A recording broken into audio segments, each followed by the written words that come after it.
আল্লাহ তুমি এদেরকে যুবকের দেখছেন ছোট্ট ছোট্ট সোনামণি, এরা কি বুঝে?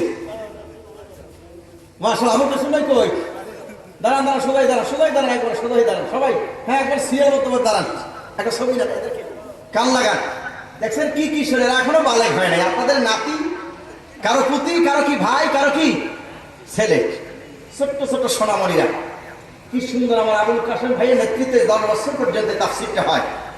এক পর্যায়ে ভাইয়ের ডিসিশন নিয়ে ফেলেছিলেন যে করবেন। আমি আপনাদের কোনো কারণে আমি বলছিলাম যে আমি আসতে পারবো না। অনেক দূর থেকে বাগেরহাটে আমার একটা বিবাহ অনুষ্ঠানে দেখলাম আবুল কাসেম ভাই, মনটা একবারে খারাপ হয়ে যাচ্ছে। পরে আবার আমি টেলিফোন করছি রাতে যে হ্যাঁ আমি আবুল কাসেম ভাই আমি আসবো। এইখান থেকে মাঝে মাঝে যাওয়ার সময় ভাইয়ের সাথে দেখা হয়, কথা হয়। তারপর আমি আসছি। আপনাদের কাছে কেমন লাগছে? আলহামদুলিল্লাহ, কেমন লাগছে? ভালো। অনেক দূর থেকে একটা প্রোগ্রামে যেন জানি করে আসলে বুকে আসলে ব্যথা করে। একটু রেস্ট নিয়ে যদি থাকা যায় তাহলে বেশি কথা বলা যায়, সুন্দরভাবে কথা বলা যায়। একটা প্রোগ্রামের জন্য এত দূর জার্নি করে আসা আবার যাওয়া, আপনার তো বাড়ি থেকে ঘুমিয়ে থাকবেন, আর আমার তো যাইতে যেতে কালকে দিনের 12টা একটা বাজবে বাসায় যাইতে যেতে। সেই বাগেরহাট যাওয়া লাগবে, ঢাকায় না বাগেরহাটে যাওয়া লাগবে। এখন থাকি বাগেরহাটে, আগে ঢাকায় ছিলাম, এখন বাগেরহাটে থাকি। আপনারা এখন ঘুমাই যাবেন, আর আমার বাগেরহাট যাইতে যেতে রাত 12টার আমাদের, আর দিনের 12টায় গিয়ে পৌঁছবো বাগেরহাটে। তারপর আমি আসছি। আপনারা খুশি তো? এই ছোট্ট ছোট্ট সোনামণি আজকে সুন্দর আয়োজন করছে, এতে আমরা খুশি না বেজার? এদেরকে দেওয়ার মতো আমাদের কাছে কিচ্ছু না। একটা সংবর্ধনা আমরা দেব, সেটা কোনো টাকা পয়সা দিয়ে না। মাঝখান থেকে একজনে দাঁড়াবেন, একটা সংবর্ধনা দেবেন। আমার আবুল কাসেম ভাই, কিশোর সহ সবাইকে একটা সংবর্ধনা দেবো, জোরে একটা তাকবীর দেবেন। এতে এই সুন্দর আয়োজনে যত পরিশ্রম করে তারা করছে, একটা সংবর্ধনা হিসাবে একটা তাকবীর দেবো। কি আছেন মাঝখান থেকে একজনে দাঁড়ান, দাঁড়ায় একটা জোরে তাকবীর দেন দেখি, পারেন কিনা? আছেন কেউ? কেউ তাকবীর দেবেন, দাঁড়াই, তাও নাই।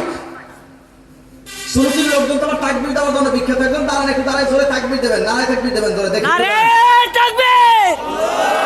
আল কোরআনের আলো, আল হাদিসের আলো, নারায়ে তাকবীর! মাশাআল্লাহ। আমি একটা তাকবীর দিচ্ছি, কান লাগান। আমি একটা তাকবীর দিই, সবাই এবার জোরে একটা তাকবীর দেবেন এদের জন্য। নারায়ে তাকবীর, আল্লাহু আকবার! আস্তে কর, নারায়ে তাকবীর, আল্লাহু আকবার! আস্তে বলছি তাই আস্তে বলে। এই হলো ইমানের শক্তি।